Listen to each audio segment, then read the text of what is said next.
I've been playing MapleStory for about 18 years.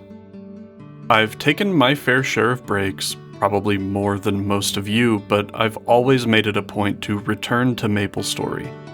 It's one of the most important games in my life. A few months ago, I decided to pay tribute to this game by making videos using MapleStory as a catalyst to talk about MMOs and kind of just game design in general. This experience has been extremely fun and rewarding, mostly thanks to all of you, but as I've played the game more and more to get footage for videos, I've started to play MapleStory in a different way. I want to talk about more topics. I want to have a deeper understanding of every part of this game while it's still around, and I want to carry that understanding into Classic World and other games and projects beyond. And I want to document the process. So today, I'm going to be starting a side project on the channel. I want to emphasize that this isn't a replacement for the more scripted stuff I've been putting out so far. This isn't a rug pull or a pivot. It's something for me to make on the side, so I have more stuff to put out on the channel. Today, I'm going to start a progression series where we'll be starting a new character on a fresh account. I'm going to work my way through the game, doing my best to skip as little as possible. We won't be using burning events or taking any shortcuts. I'll get into detail on what that means later, but to put it simply, we're just going to play the game. The whole game. If you're a new, returning, or lapsed player who just cares about Classic, I hope you'll follow along. I'll do my best to make it palatable. I know there are people who aren't interested in modern MapleStory, but I'll explain concepts and bosses as they arise to make sure everyone is on the same page. I wouldn't call this a restricted account. We're certainly not on the same level as some of those OSRS videos that come to mind when you hear the term MMO progression series. At the same time, there are some stipulations that I think need to be put in place to make modern MapleStory's progression watchable. In some ways, the biggest restriction you can place on MapleStory is actually committing to just playing it from start to finish. So before we get started for realsies, here are the rules we're going to be following. We're going to be creating a new character on Challenger World 3 on a new account. For those of you who don't know, Challenger World is a pseudo-seasonal game mode where a new server opens and players are incentivized to get as far as they can before they eventually transfer to the main servers.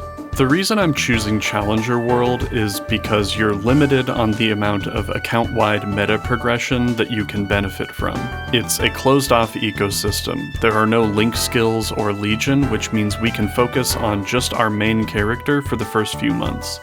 There's also some exclusive content this time around, including a really cool boss that would be a fun goal if we can get there. No hyper burning or item burning on our main character. I went back and forth on this a lot. Hyper burning gives you 5 levels per level all the way up to 260, as well as currency rewards at certain milestones.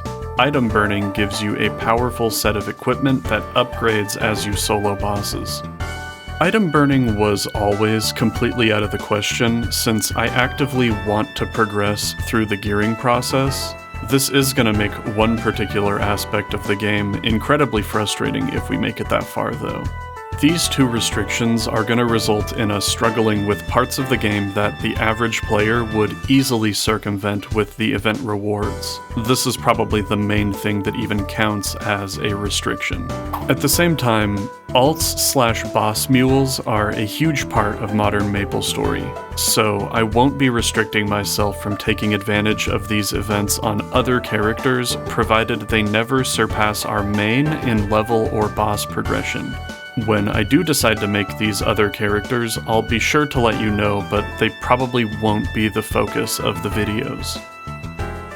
Events are allowed as long as they don't reward equipment. Modern MapleStory is very event-centric. Events aren't optional, and there's always one running, so it's unrealistic to restrict ourselves from them altogether. As long as they aren't giving us equipment that would skip the gearing ladder, we'll be playing around these events' stat buffs and currency rewards just like any other player. No spending money for any in-game advantage. This means cosmetics are fine, but anything that gives any sort of in-game effect is off-limits. That means no premium passes, no Genesis passes, and it also means no cash shop pets. We'll have to farm them ourselves or use free event pets if we want to loot easily. It also probably means no auto potion or auto buff.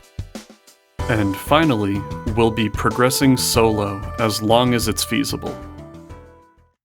With all these rules combined, I think it'll be fun to watch along and see every major milestone as they occur.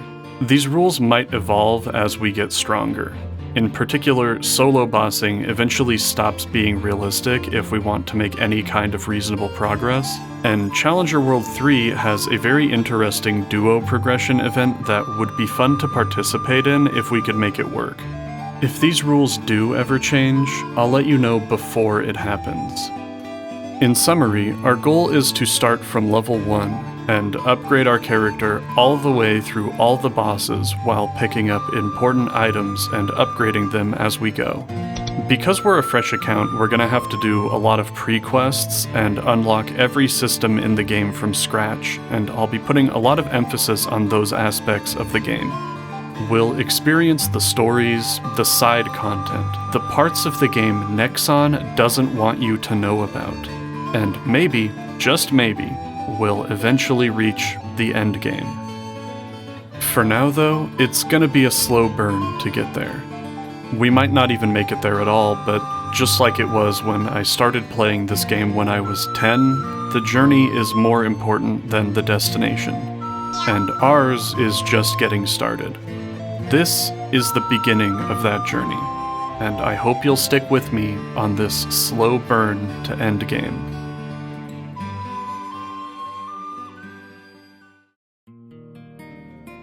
Okay, here we are. Today's the big day. This is weird. We're on a fresh account here. The only thing I've done... I'll skip this tutorial. The only thing that I have done so far is I made a character just to configure my keybinds. But other than that, this is a completely fresh account. I was gonna do the summer check-in event, but then I realized, one, you have to be over level 100 for that, but also, if you're doing a fresh account progression, and then step 1 is like 15 days worth of daily check-ins before, kind of defeats the purpose. Anyway, now we talk about what class are we gonna play for this. If you've been watching any of my videos so far, I've kind of been hyping up this Arrow Light progression series, and I even made a thumbnail for Arrow Light for this very video, and if you've clicked on it, you probably know he's not in the thumbnail, and the reason for that is that I've kind of determined that if I'm gonna be putting in an absurd amount of time into this game, doing it without burning or item burning, I really don't know if I can upfront make the blind commitment to a class like this. Errol is a little too simple. I really could see myself just getting burnt out at like 220 and then wanting to main swap. And ideally I don't want to main swap, so I'm gonna look for something that is a little bit more engaging. I don't want it to be something I've played a lot. Phantom is off the table. I don't want it to be something I have a ton of experience with, but I want it to be something that I know that I like. And I have some ideas here. Because of the nature of this being a sort of long-form progression thing, ideally I think the class should have some level of complexity that leaves room for me to improve and for us to be able to see that improvement in real time. And for that reason, I honestly considered Cadena because Cadena combos are insane. The problem...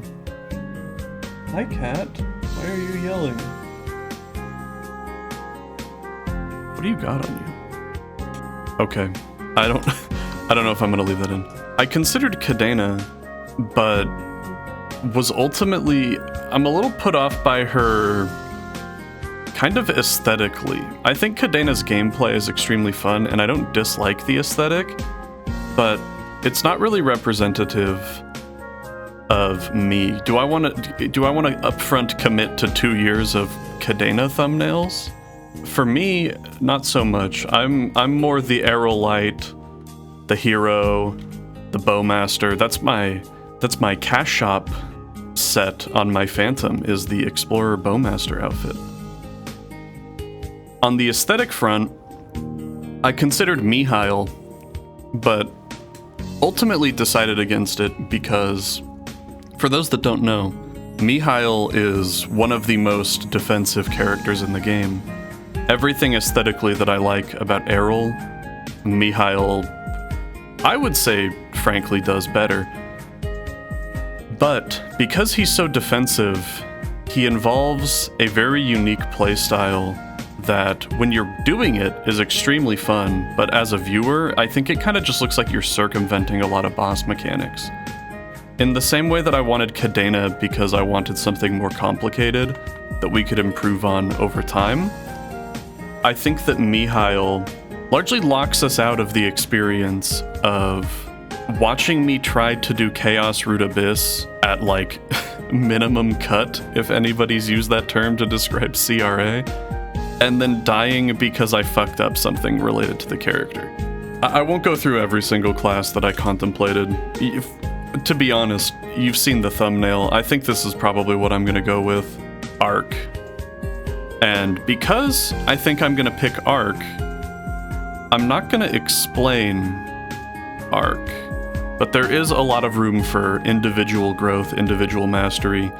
He looks really cool, and for my money, he's the best designed class in this game.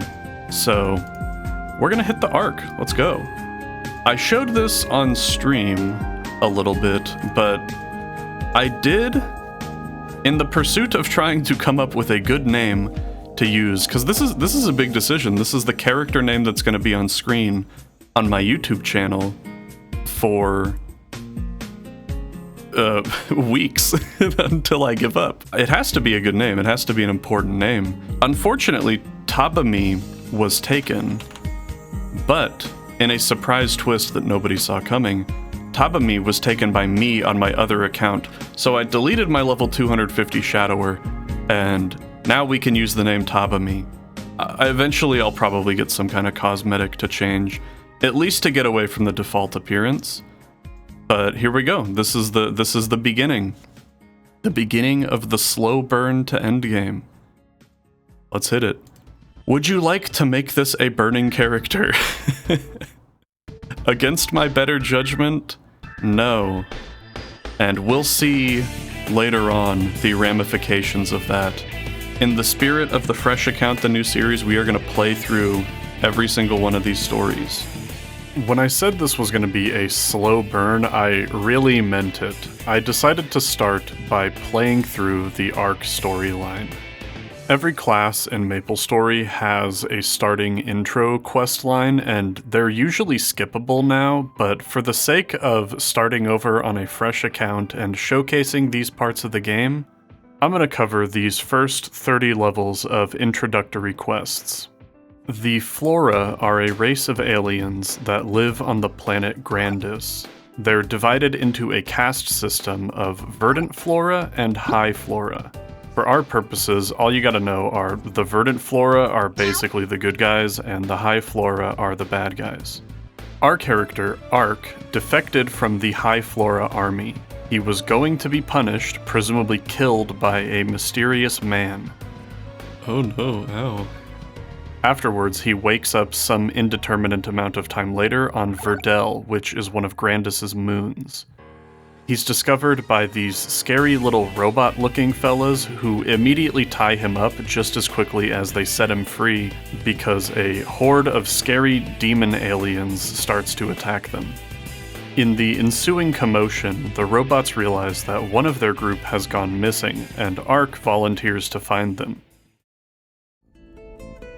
We're finally in. Okay, now I need to double-check the sound settings. So here we are, the Fresh Account Lifestyle, level 10. People opening surprise style boxes in full force in chat. This, I think, is a good opportunity to talk about Challenger World more specifically. We have this buff here. This is going to gradually upgrade as we raise our Challenger rank, which we can see right here. So this is the event interface for Challenger World. And there's a lot to unpack here, but to keep it simply, to keep it simple, up to 5 times a week, you kill 1,000 monsters, you get a check-in, you get points. Level milestones, you get points. Boss milestones, you get points. These points increase your challenger rank. At each milestone, you get a box reward that contains some progression influencing stuff. And this buff gradually upgrades. I won't go into specifics about every individual step, but as you progress, the buff gets slightly stronger. The buff mostly exists to compensate for how we don't have Link skills in Legion. On top of that, we have a creation reward, which, if we look at it here, our inventory will be expanded and we will get Challenger World creation gifts. Now, this isn't going to max out our inventory. This is just a mediocre level 30 set of armor. I kind of don't want the power elixirs or the spell traces. I think we're gonna just forego this entirely.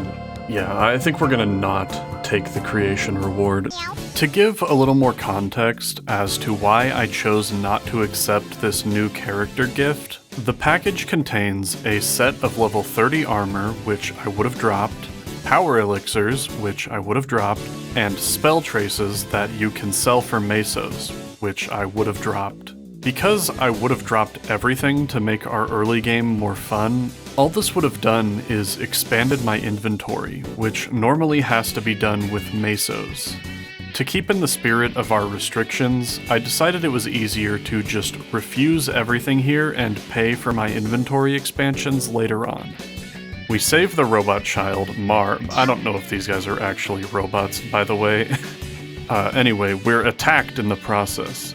Oh no, it's aliens! And after defending ourselves, Ark transforms into another scary demon that looks very similar to the ones we were just fighting. Sort of, I guess. A few days later, this guy Zippy explains that their group is a bunch of nomads that are seeking the perfect home. They crash-landed here and are trying to find a way off Verdel. He asks us to go off and help gather supplies, which gives us a good excuse to go off and do one of MapleStory's iconic loot quests. After gathering up the supplies, Mar takes us to a rock that sparks a flashback to Ark's past. We learn that he was once friends with the mysterious man from his previous flashback. The two of them are new soldiers in the High Flora army, and Ark expresses a desire to rise up through the ranks to live up to the standards set by their commander, Brigadier General Limbo. After the flashback, Ark remembers that the magic rock we found earlier is actually a spaceship that could take everyone off Verdel if it could be repaired, so the entire caravan gets to work. Barrett tells us that they use radios to communicate with each other and that he'll make one for us too if we can get him the materials. After collecting some etc. drops, we go with Ferret to find the source of a signal that leads us to a magic crystal which we dig up. We learn that there are 2 more crystals that we need to dig up in order to fix the spaceship, so the group splits up to look for them. We trace the signal to where the second crystal is supposed to be, and Salvo blows up the Earth, causing the group to get separated as we fall down the hole. On the way down, Ark grabs the second crystal. After regrouping and finding Salvo deeper in, we get another flashback to Ark having doubts about the army's motives. His friend, Albert, insists that it's all for the greater good. After recovering, the group presses on toward the third crystal. Following the source of the final signal, we find ourselves outside some ancient temple. After finding the last crystal shard, Ark feels compelled to investigate the structure. He recognizes it as a temple destroyed in the High Flora's War for Peace, triggering another flashback where we see Ark learn that the High Floran army was invading Verdel and turning its native people into specters, which are the monsters that we've been fighting so far. This process resulted in the land being sucked dry, reducing it to the desolate waste it is today. He also discovers that Limbo himself is half specter. Afterwards, we learn that an army of these specters is heading toward the refuge, and the group makes a plan to send one of them ahead to power up the ship while the rest hold them off here. During the battle, Ark loses control and gets all scary again. Ark struggles to contain the scary power, and as he tries to make his way back to the group to protect them, he begins to converse with the source of his specter power. The two of them strike a deal where Ark is determined to use the Spectre's power without relinquishing full control, but the scary voice makes it clear that his goal is to eventually take over Ark's entire being. After the cutscene, we obtain the Master Corruption skill. After fighting our way through and learning to control our spectral state, we finally see Albert in the present. Given that he's issuing commands to the soldiers we've been fighting this whole time, it's clear that he stayed loyal to the army and rose through the ranks while Ark was, in a desert coma. The two finally meet, and Ark makes note that Albert is a xenocentric, bootlicking asshole with a cool uniform, and the friends' ideals clash, culminating in one of MapleStory's iconic story boss fights. In a stroke of game design genius, Nexon effortlessly displays the dichotomy between gameplay and cutscene. Also, in this cutscene, Ark uses this cool spectral javelin attack that never shows up anywhere in his actual kit, but it looks sick. Anyway, despite the quality of the animation, we're only level 32, so we lose. As Albert begins to walk away, we get another flashback of the two of them graduating from the military academy, where they promise to always protect each other. We see Ark confronting Limbo about the ethics of the High Flora's crusade. Limbo goes full mask off and openly admits to being a level 285 boss before attempting to turn Ark into a specter. At that moment, we see that what Ark mistakenly remembered as being Albert attacking him was actually Albert stepping in to save him. He stops the ritual and leaves Ark in his current half-specter state. Back in the present, Albert asserts that Ark was the one who changed. He alludes to possibly having his own doubts about the High Flora before he disappears into the sandstorm. As the caravan group finishes repairing the ship, Ark laments that he didn't talk to Albert before he left the army. He expresses regret at how things turned out between the two of them and how he failed to keep his promise. Later, after escaping on the ship, the caravan reaches Savage Terminal, which is another area in Grandis. The caravan creatures express a desire to continue searching for their promised land, but Ark says he can't go with them. Before they part ways, they give Ark the radio they made for him, and say that they can use it to talk anytime. At some point during this, I get extremely lost. Dude, I don't know. No, it's not this place. Not that place. Must be at least 175 to enter. Maybe it is this place. What do I fucking know? I would've recognized these guys. Man, where the hell am I? Where's Salvo? Oh, I'm lost. Sure, I'll take a free teleport rock. That solves our problem. Oh, wait. No, it doesn't. It's gotta be over here. No, because we walked past Orbo. I was fighting blue guys or something. It wasn't these guys. It was these guys. Yeah, what the fuck is this all about? There's a portal right here, not on the world map. To what end, Nexon? This is pretty much the end of Ark's introductory quests. Ark continues to the black market and learns what happened in the years he was asleep in the sand. He meets Cadena, learns about Pantheon, and this is pretty much the point where everyone's stories start to converge. What the hell? Look at that weird parallax. I never noticed that. Why is that dragon shimmying? That looks really bad. No, I'm from another dimension, dude. Veteran, what's up, buddy? Going crazy, huh? What's up? To get away from that guy. And here we are. But I think that's gonna do it for episode 1 here. This one was a little weird, a little unconventional. It ran longer than I think I would like for these sorts of things. I think around 20 minutes is a good length for these episodes, but I wanted to establish kind of the rules and also cover the story, which this ended up being more story heavy than what I think is reasonable to expect. But let me know what you think about it. I know not everybody cares about story. If you do enjoy this sort of thing, let me know. I'm gonna make more, but truth be told, if the reception here is just awful, I probably won't continue with this. Not because I don't enjoy it, I'll probably do this anyway, I just won't upload it. The goal of this series, like I said before, is just to have more stuff to put on the channel to fill in the gaps between the good videos.